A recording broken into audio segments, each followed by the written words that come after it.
সরকারের যুগান্তকারী পদক্ষেপে ভেঙে গেছে বিমানের টিকিটের সিন্ডিকেট।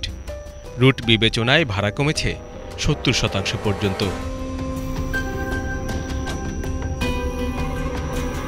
সরকারের হস্তক্ষেপে ও কঠোর নিয়মকানুন বাস্তবায়নে সৌদি আরব সহ বিভিন্ন গন্তব্যে বিমান টিকিটের দাম কমেছে ৭৫% পর্যন্ত।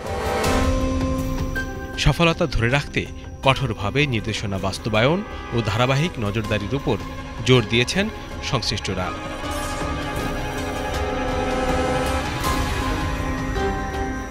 বিমানের টিকিটের কালোবাজারি সাধারণ বিষয় হয়েছিল দীর্ঘদিন, যার জেরে যাত্রীদের ২ গুণ বা ৩ গুণ টাকা গুনতে হতো টিকিট কিনতে। সব রুটেই এ সমস্যা থাকলেও মূল ভুক্তভোগী ছিলেন মধ্যপ্রাচ্যগামী যাত্রীরা, যাদের বেশিরভাগই শ্রমিক। মালয়েশিয়া, ইতালি সহ শ্রমিকদের অন্যান্য গন্তব্যেও কালো ছায়া পড়েছিল।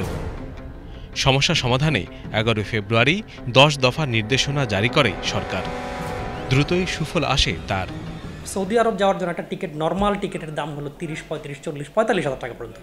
এটা ১,২০,০০০ টাকা পর্যন্ত ওয়ান ওয়ে টিকিট কেটে একজন শ্রমিক বিদেশ গেছে। এটা যখন তাদের দৃষ্টিগোচর হয়েছে, সাথে সাথে তারা পদক্ষেপ নিয়েছে এবং ৬ মাস আগে টিকিট কাটা বন্ধ করে দিয়েছে এবং বলে দিয়েছে নির্দিষ্ট ডেটে বুকিং দিতে হবে এবং 72 আওয়ার্সের মাধ্যমে এই বুকিংটা, যদি সে টিকিট ইস্যু না করে তাহলে বুকিং ক্যান্সেল হয়ে যাবে। এক। দ্বিতীয়ত জায়গা হলো সিন্ডিকেশনটা হয় একা করার সুযোগ না। আমি ১,০০০ টিকিট নিলাম, আরেকজনের টিকিট কিনলো না, তাহলে আর সিন্ডিকেট হলো না। তাহলে এরকম ৪-৫টা লোক কাজটা করে। একটা এয়ারলাইন্সের সিট থাকে ৩০০, তো ৩ জন ৪ জন ৫ জনে মিলে ৩০০ টিকিটের মধ্যে ২০০ টিকিটই কিনে ফেলে। যখন এই লোয়ার ক্লাস টিকিটগুলো তারা কিনে ফেলে, তো আপার ক্লাস টিকিট যেগুলো পরবর্তী এয়ারলাইন্স তার বেশি দামি টিকিটগুলো তখন শুধুমাত্র অনলাইনে শো করে, কম দামি টিকিটগুলো তাদের কাছে থেকে যায়। তারা এই কম দামে টাকার টিকিটটা কিনে তারা মিনিমাম ডাবল প্রফিট করে ক্লায়েন্টের কাছে বিক্রি করতেছে, যেটা নৈতিকভাবে পদস্খলন হলে ঘটে। তো সরকারের সিদ্ধান্তের কারণে এখন নাম ছাড়া যাত্রীর বুকিং করা সম্ভব না, ব্লক করা সম্ভব না, ফিকটিশিয়াস বুকিং করা সম্ভব না। এই কারণে ফ্লাইট কিন্তু এখন আর ওই আগের মতো আর্টিফিশিয়ালি ব্লক করা যাচ্ছে না, বুকিং করা যাচ্ছে না।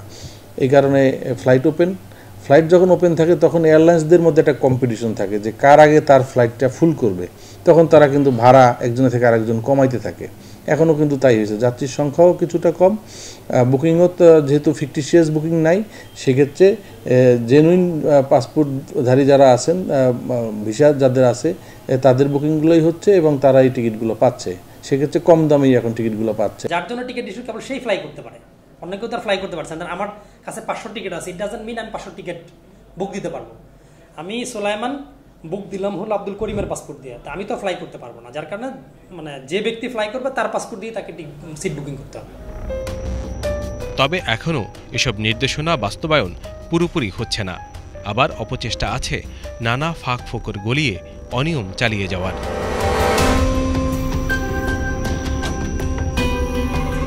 আর্টিফিশিয়ালি বাজারে সংকট তৈরি করা এবং প্রাইস বাড়ানোটা কিন্তু এখন কমে গিয়েছে, পুরোপুরি বন্ধ হয় নাই।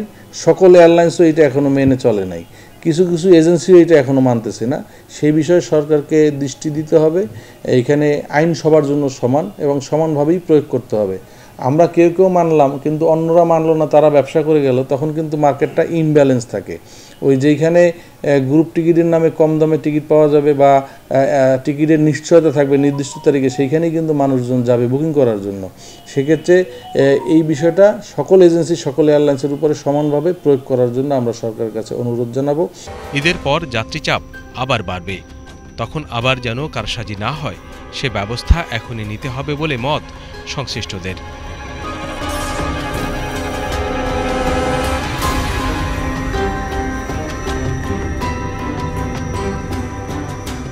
ঈদের পরে আমাদের দেশ থেকে ছুটির যাত্রী সৌদি আরবে বা অন্যান্য দেশে অনেকেই তাদের কর্মস্থানে ফিরে যাবেন।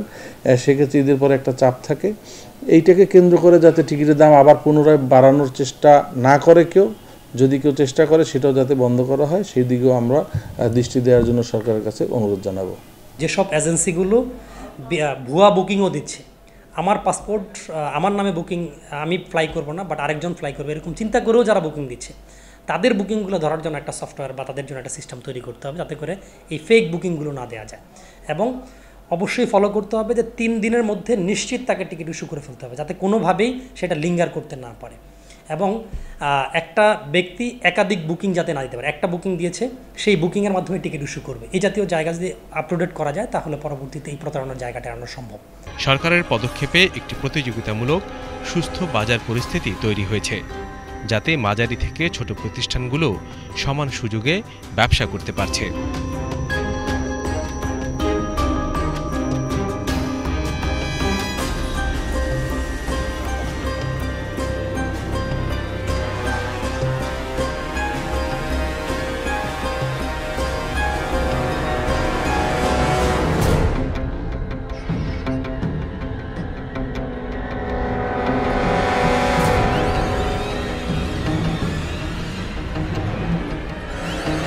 প্রথম রেজাল্ট হচ্ছে যে বাংলাদেশের 5,500 ট্রাভেল এজেন্সি এই ব্লক সিটের নামে ব্যবসা করে 40 থেকে 50টা এজেন্সি, বাকি 5,450টা এজেন্সি কিন্তু ব্যবসা করার সুযোগ পেত না, এখন তারা সুযোগ পাচ্ছে। জিডিএস সিস্টেমে ওপেন হয়ে গিয়েছে ফ্লাইটগুলো, সেখানে যাত্রীর ডিমান্ড অনুযায়ী যে কোনো এজেন্সি কম্পিউটারে বুকিং করে টিকিট বিক্রি করতে পারতেছে, সবাই সমানভাবেই এখন বিক্রি করতে পারতেছে, সবাই প্রাইসটা দেখতে পারতেছে। এটা হচ্ছে প্রথম সুবিধাটা এজেন্সিদের জন্য। দ্বিতীয়ত হচ্ছে যে টিকিটের যে আর্টিফিশিয়াল ক্রাইসিস ছিল যে নাই সেই জিনিসটা কিন্তু এখন কমে গিয়েছে। তৃতীয় হচ্ছে যে অতিরিক্ত যে মূল্যটা বাড়ানো হতো এবং দেশের যাত্রী সাধারণ শ্রমিক ভাইয়েরা যে এখানে ঠকতেন, তাদের কাছ থেকে বেশি টাকা নেওয়া হতো, সেটাও কিন্তু এখন কমে গিয়েছে। ম্যাক্সিমাম 20 জন মেম্বার বাদে বাকি সবাই আমাদেরকে সাধুবাদ জানাচ্ছে এবং তাদের সমানভাবে বিজনেস হচ্ছে। এখন আর কেউ একসাথে সব টিকিট বুকিং করে রাখতে পারে না, টিকিট আজকে বুকিং করছে 3 দিনের মধ্যে ইস্যু করে ফেলতে হচ্ছে। সো আমরা ওভারঅল মিডল ক্লাস ব্যবসায়ীরা সবাই বেনিফিটেড, শুধু সিন্ডিকেট ব্যবসায়ীরা তুলনামূলকভাবে বিরোধিতা করছে। টিকিটের কালোবাজারিতে সাধারণ মানুষ বেশি ভুক্ত জানিয়ে ব্যবসায়ীরা বলছেন, বিষয়টিতে দেশের সম্মান ও মূল্যবোধের বিষয়টিও জড়িত।